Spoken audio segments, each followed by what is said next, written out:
এই কথাগুলো আমি আমার মেয়েকে বলতে চাই, কিন্তু সে তো এখনো বোঝে না। তাই এখানে বললাম, কোনো একদিন তুমি শুনবে। আরুষি মাম্মা, তোমার এই সময়টা আমি অনেক মিস করব। যেমন তোমার ছোট ছোট হাত, তোমার ছোট ছোট পা, তোমার দাঁত ছাড়া ছোট হাসি, তোমার কোমল শরীরের মিষ্টি সুঘ্রাণ, নরম ছোঁয়া, আমাকে ধরতে চাওয়া, তোমার আমাকে দেখে কান্না থেমে যাওয়া, আমাকে মা ডাকার চেষ্টা করা। এই অমূল্য সম্পদগুলো একটা সময় আমি আর পাবো না, কারণ তুমি বড় হয়ে যাচ্ছ।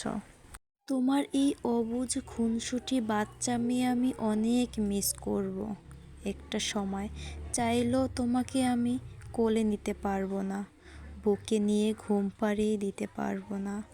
তোমার এই বাচ্চাকাল আমাকে মাতৃত্বের স্বাদ দিচ্ছে। এই স্বাদ কোনো কিছুর সাথে তুলনা করা যায় না মা। তোমাকে ছাড়া আমি শূন্য। আল্লাহর কাছে অনেক শুক্রিয়া আমাকে তোমার মা হওয়ার সুযোগ দেওয়ার জন্য। পৃথিবীতে এত ভালো অনুভূতি আছে, তুমি আমার জীবনে না আসলে বুঝতামই না। তুমি আমাকে পূর্ণতা দিয়েছ। আমার বেঁচে থাকার একমাত্র কারণ তুমি। আমি মা হিসেবে কতটুকু ভালো কিংবা কতটুকু দায়িত্ব পালন করতে পেরেছি আমি জানি না, কিন্তু আমি সারা জীবন তোমার বন্ধু হয়ে থাকতে চাই। তোমার যত দুঃখ, কষ্ট, খারাপ লাগা, ভালো লাগা আমার সাথে তুমি শেয়ার করে নিতে পারবা। কষ্ট কমাতে না পারলেও ভালো সলিউশন তুমি পাবা। কখনো নিজেকে একা মনে করবা না মা। মৃত্যুর আগ পর্যন্ত আমি তোমার সাথে আছি।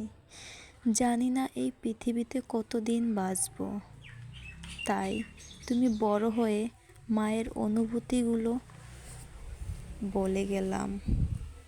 মামা, আমরা যেভাবে প্ল্যানিং করি, আমাদের প্ল্যানিংয়ের বাইরেও সৃষ্টিকর্তার একটা প্ল্যানিং থাকে।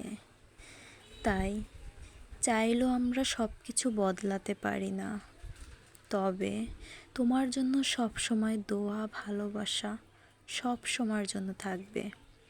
তুমি অনেক বড় হও, অনেক বড় হবে। মায়ের শত দুঃখ কষ্ট তুমি ভুলে দিবে। তোমাকে নিয়ে আমার ছোট ছোট স্বপ্ন, ছোট ছোট ইচ্ছেগুলো আল্লাহ যেন তোমাকে দিয়ে সব কিছু পূরণ করতে পারে। তুমি সব সময় ভালো থাকবে, সব সময়।